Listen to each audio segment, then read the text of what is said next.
Hello everyone, thank you very much for joining me. The topic of today's video is ascension strategies and finding the higher self. I think you guys are really going to enjoy it.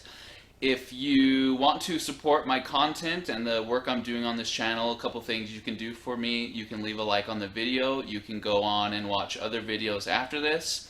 You can think about booking a service with me, or you could go the PayPal donation route, whatever you feel called to do.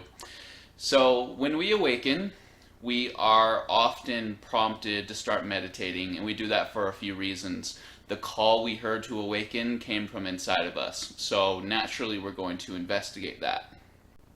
We also start to communicate with others and become aware that others are having the same awakening experience that we are having, and then they've been able to go into meditation and find something there. And you'll hear it described over and over again. Lee Carroll, who you guys are all familiar with, when he's channeling Kryon, usually the first little bit of that channeling is discussing the process of channeling. They find the 0 point and boom, the channeling happens.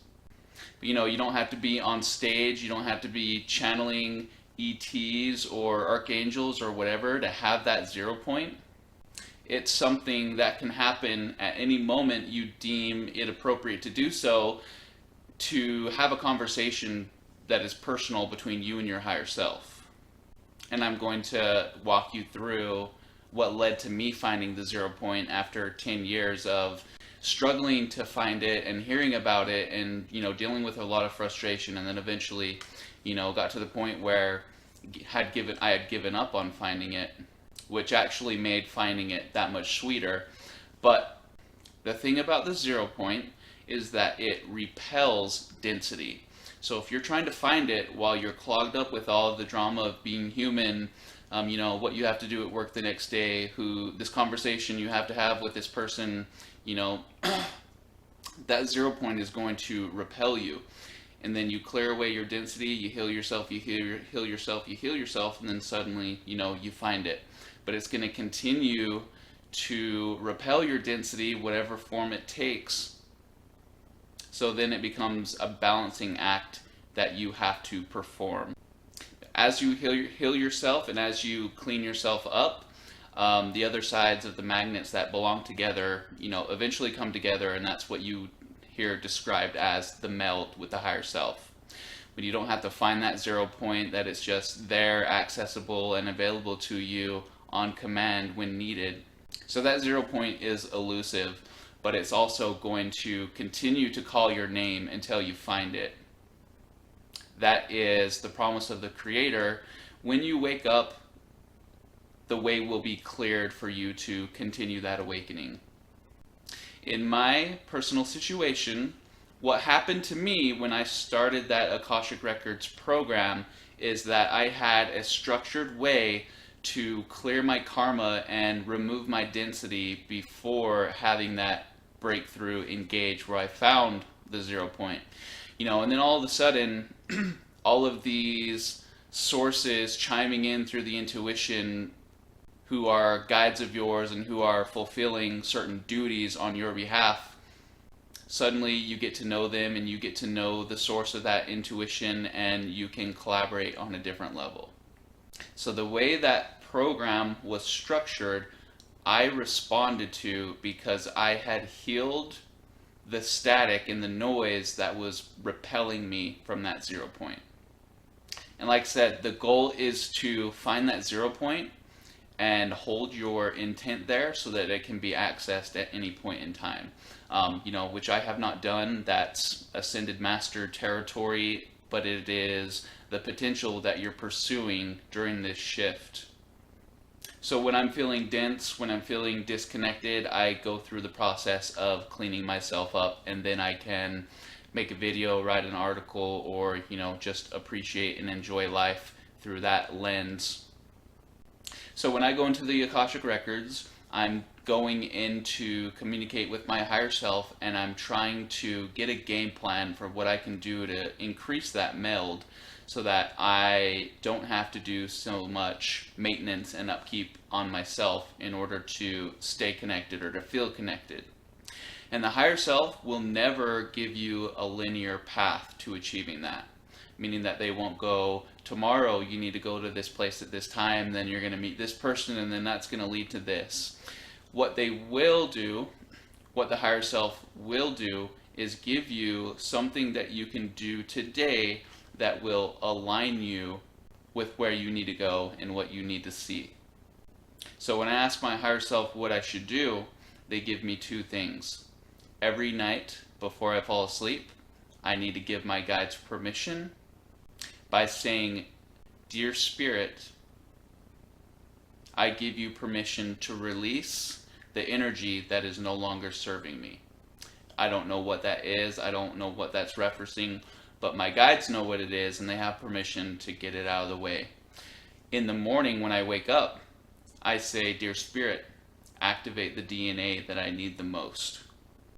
And then I move forward in my day, not knowing what that is, but understanding the way the system works and how those with the overview to lead me from point A to point B do that during the day.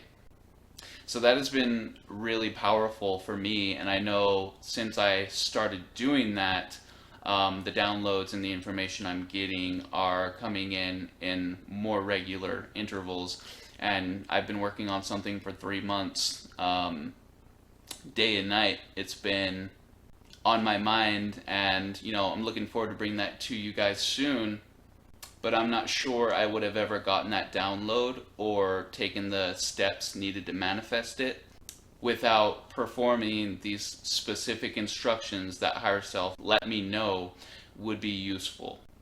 And here's another thing they're having me doing. I have been instructed to stare into a mirror 6 inches from it with a dimly lit room, and then something really cool happens. When you do that for a little while, you do get that shift in perspective that is similar to that 0 point that you're finding, that you're looking to find. So what that feels like is you're staring into the mirror, you're looking at yourself, and then suddenly the mirror disappears, and it's just this other physical version of you that you're now looking at. And you're actually, looking at yourself as another person would see you. And it's really strange.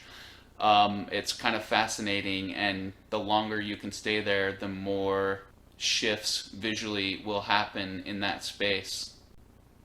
But what that exercise is really about is finding a way to create that 0 point, that sweet spot where perspective phases, and the human filter that said, "I am looking at myself through a mirror," disappears and becomes, "I am looking at myself."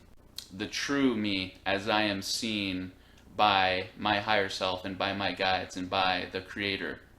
If you are feeling stuck, if you're feeling disconnected, identify your filters, whether it is karmic, whether it is trauma that you've experienced, whether it's a job or relationship that you hate.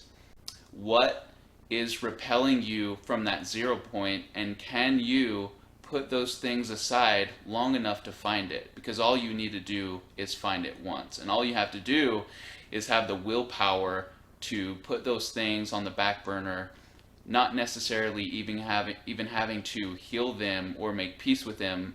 In a moment in time, how strong is your will, and how powerfully are you able to direct your intent?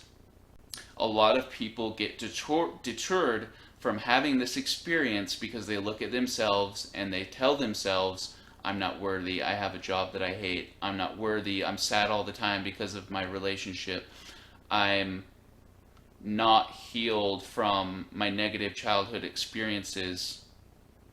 And the frustration sets in because you've created a roadmap for yourself, putting those things further out of reach, not knowing that in every now moment it exists there for you to take and experience.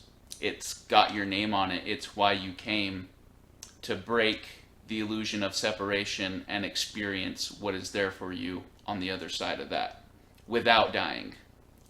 Anyway, thank you very much, you guys. I look forward to seeing you very soon. Bye.